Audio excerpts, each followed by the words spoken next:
திருவாதிரை விரதம் என்பது மார்கழி மாதத்தில் திருவாதிரை நட்சத்திரத்தோடு வரக்கூடிய பௌர்ணமியில் நாம் கடைபிடிக்கப்படும் வழிபாடாகும்.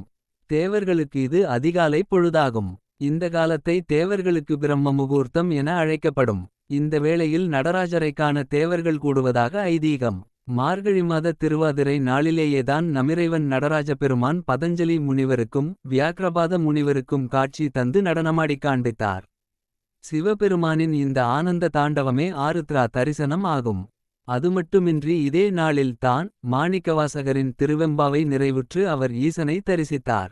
இதே நாளில் தான் ஈசன் தேவலோக பசுவான காமதேனுவுக்கும் தரிசனம் தந்து அட்சயம் அருள் புரிந்ததாக ஐதீகம்.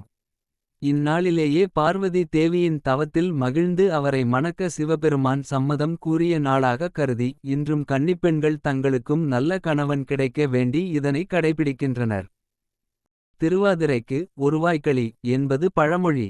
எனவேதான் மார்கழி திருவாதிரை அன்று விரதம் உள்ள பக்தர்கள் அன்று ஒரு வாய் களி உண்டு மகிழ்கின்றனர்.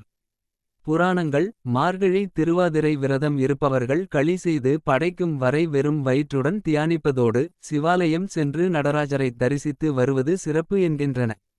மார்கழி திருவாதிரை நாளில் அதிகாலை எழுந்து நீராடி சிவநாமம் ஜெபித்து திருநீறு பூச வேண்டும்.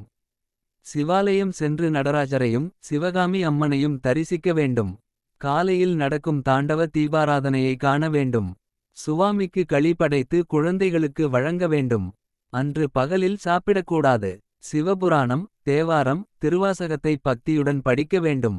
மாலை இல்லத்தில் பூஜித்து இரவில் எளிய உணவு சாப்பிட்டு விரதம் முடிக்கலாம். இந்த விரதத்தை மார்கழி திருவாதிரை நாளில் ஆரம்பித்து ஒவ்வொரு மாதமும் திருவாதிரை நட்சத்திரத்தன்று தொடரவும் செய்யலாம்.